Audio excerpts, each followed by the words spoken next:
देखिए कैसे मिट्टी के बिना सब्जियां उगाई जा रही हैं। दोस्तों, वो जमाना गया जब खेतों को जोतना पड़ता था, पौधे लगाने के लिए मिट्टी को लेवल करना पड़ता था।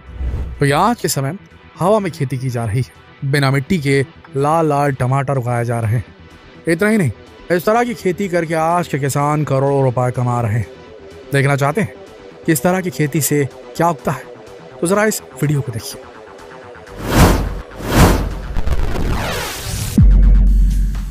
इस कद्दू को देखिए। आपने आज तक इतना बड़ा कद्दू कभी नहीं देखा होगा। इस कद्दू का वजन 783 किलो है, जिसे निक और क्रिस्टी हार्प ने उगाया है। यूनाइटेड स्टेट्स के जंक्शन टाउन में रहने वाले निक और क्रिस्टी का ये कद्दू आज Guinness book of world records में दर्ज किया जा चुका है। ये सब कुछ इसीलिए मुमकिन हो पाया क्योंकि इन्होंने एग्रीकल्चर के उस एडवांस लेवल को अपनाया जो आज के समय खेती को एक अलग ही आयाम पर ले जा चुका है। तो चलिए आपको उस खेत पे ले चलते हैं जहां पर बिना मिट्टी के जबरदस्त खेती की जा रही है।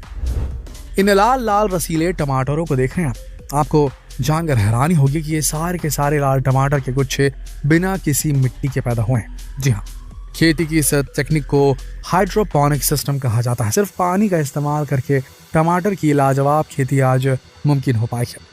चलिए आपको दिखाते हैं कि हाइड्रोपोनिक सिस्टम काम कैसे करता है और इसमें खेती कैसे की जा सकती है।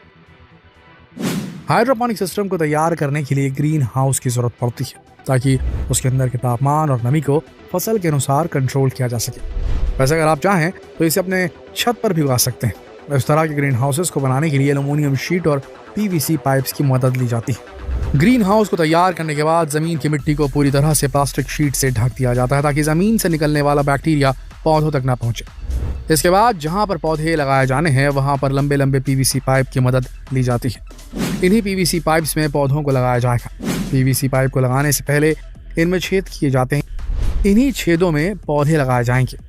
पीवीसी पाइप में छेद करने के बाद इसके एक सिरे में वाटर इनलेट का वॉल लगाया जाता है। वहीं इसके दूसरे सिरे से पानी बाहर निकलता है और वापस जाकर टैंक में जमा होता है। लगातार इसी तरीके से टैंक से पानी खींचकर इन पाइप्स में बहता रहता है। जब कभी भी पौधों को पोषक तत्वों की जरूरत होती है तब इसी टैंक में फर्टिलाइजर को मिला दिया जाता है जो बहते हुए पानी के जरिए इन पौधों को मिल जाता है। इसके बाद पाइप के होल में पौधों को लगाया जाता है। पौधों को इस तरह से लगाया जाता है कि उनकी सिर्फ जड़ पानी में डूबी रहती है। इस हाइड्रोपोनिक सिस्टम की सबसे खास बात यह है कि इसमें पानी का कम से कम उपयोग होता है। इसके अलावा पौधों को जितना पोषक तत्वों की जरूरत होती है उतना ही उन्हें मिल पाता है। अगर आप ग्रीन हाउस बनाकर इस तरह की खेती करना चाहते हैं तो इसका सबसे बड़ा फायदा यह है कि आप फसलों के अनुसार टेम्परेचर को कंट्रोल कर सकते हैं। लेकिन यहाँ पर दोस्तों इस खेती का सबसे बड़ा फायदा यह है कि आप 1 बीघा जमीन पर 3 बीघे जमीन की खेती कर सकते हैं। जी हाँ, क्योंकि इन पाइपों को लगाने में बहुत कम जगह का इस्तेमाल होता है। इस तरह अगर आप इसमें वर्टिकल फार्मिंग की तकनीक को अपनाते हैं तो आप कम जगह में ज़्यादा से ज़्यादा पैदावार कर सकते हैं। वहीं इस तरह की खेती में ज़्यादा कीटनाशक इस्तेमाल करने की ज़रूरत नहीं पड़ती क्योंकि मिट्टी में सबसे ज़्यादा बैक्टीरिया पाए जाते हैं जो अक्सर पौधों को ख़राब कर देते हैं। लेकिन इसमें ऐसा कुछ भी नहीं होता। अपनी इन्हीं खूबियों की वजह से आज बहुत सारे किसान इस हाइड्रोपोनिक सिस्टम को अपना रहे हैं। वैसे बिना मिट्टी के उगे हुए इन टमाटरों को देखकर आपको मज़ा तो ज़रूर आएगा। तो चलिए आपको अब उन किसानों से मिलवाते हैं जो आज के समय हवा में खेती कर रहे हैं। जी हाँ, भारत में बहुत सारे किसान हैं जो आज हवा में आलू उगा रहे हैं। हरियाणा के बहुत सारे किसान आज के समय एरोपोनिक सिस्टम का इस्तेमाल करके हवा में आलू उगा रहे हैं।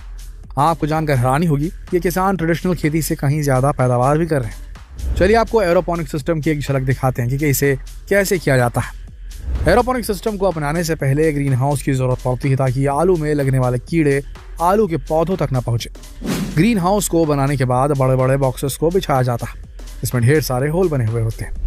इन्हीं होल्स में आलू के पौधों को लगाया जाएगा। इन बॉक्सेस के ठीक नीचे पानी का फव्वारा छोड़ने वाली नोजल लगी होती है। टिश्यू कल्चर से पैदा हुए आलूओं के पौधों को लगाने के बाद बॉक्स के नीचे लगे पानी की नोजल से पानी की फुहार छोड़ी जाती है जो सीधा आलू के पौधों की जड़ों तक पहुंचते हैं। फर्टिलाइजर को मिलाने के लिए यहाँ पर एक टैंक का इस्तेमाल किया जाता है। इस टैंक के पानी में फर्टिलाइजर को मिलाने के बाद पोषक तत्व पानी के नोजलों से फुहार मारकर आलू के पौधों की जड़ों तक पहुंच जाते हैं।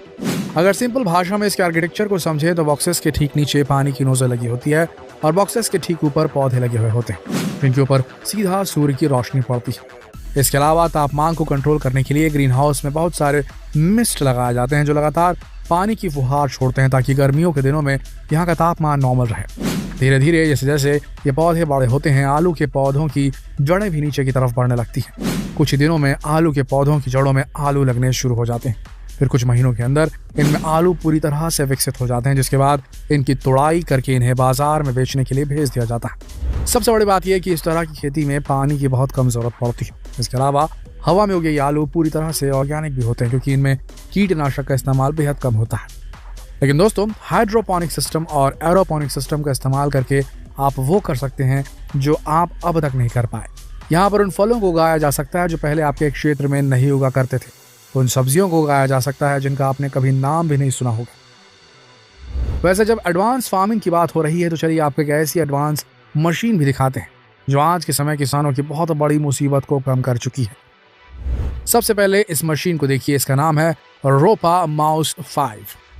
इस मशीन की सबसे बड़ी खासियत यह है कि ये खेत से आलूओं के ढेर को सिर्फ कुछ ही मिनटों के अंदर 20 टन के एक ट्रक को लोड कर सकती है।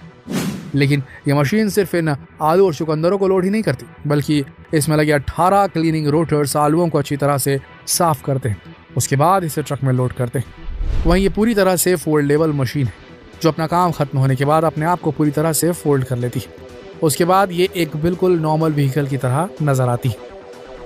वैसे आप भी जानते होंगे कि खेत में धान रोपने का काम कितना ज़्यादा मुश्किल होता है, लेकिन आज के समय इस काम को इस मशीन के द्वारा किया जा रहा है। इसे की PRJ8। ये मशीन कई एकड़ के खेतों में सिर्फ कुछ घंटों के अंदर धान को रोपने का काम करती है। इसमें लगे हुए ट्रे में धान के छोटे पौधे होते हैं जो इस मशीन के द्वारा खेतों में लगाने का काम करते हैं। आप खुद ही देख सकते हैं कि ये कितनी तेजी से खेतों की रुपाई का काम पूरा कर रही है। चलिए अब आपको एक ऐसी मशीन दिखाते हैं जो खेतों से स्ट्रॉबेरी और टमाटर बिना किसी इंसान की मदद के अपने आप छांट कर अलग कर देती है। एग्रोबॉट E सीरीज। इस मशीन की सबसे बड़ी खासियत यह है कि इसे ऑपरेट करने के लिए किसी इंसानी हाथ की जरूरत नहीं पड़ती। इसे बस एक बार प्रोग्राम कर दिया जाता है और ये अपना काम करने लगती है। हरे पौधों में फल सब्जियों को वह बराबर स्कैन करती है, जिसके बाद ये पता लगा लेती है कि कौन सा फल अब काटने के लिए रेडी हो गया है। देखते ही देखते ये उसे काट कर एक ट्रे में भरने का काम करती है। अपनी इसी खूबी की वजह से कई घंटों का काम ये सिर्फ कुछ ही घंटों में पूरा कर लेती है। देखा आपने, आज के समय खेती का अलग ही एडवांस लेवल पर पहुंच चुकी है। भारत ही नहीं बल्कि दुनिया भर के किसान आज इस आधुनिक खेती की तकनीक को अपना रहे हैं। भैया आप क्यों खाली बैठे हुए हैं? आप इस तरह की तकनीक को अपनाइए, ज़्यादा से ज़्यादा पैदावार कीजिए और ज़बरदस्त मुनाफा कमाइए। जितना हो सके इस जानकारी पर वीडियो को शेयर करें, फेसबुक पर, व्हाट्सएप पर, यूट्यूब पर। कल फिर मिलेंगे एक और दिलचस्प वीडियो में। तब तक के लिए आप सबका इस वीडियो के अंदर बने रहने के लिए दिल से धन्यवाद।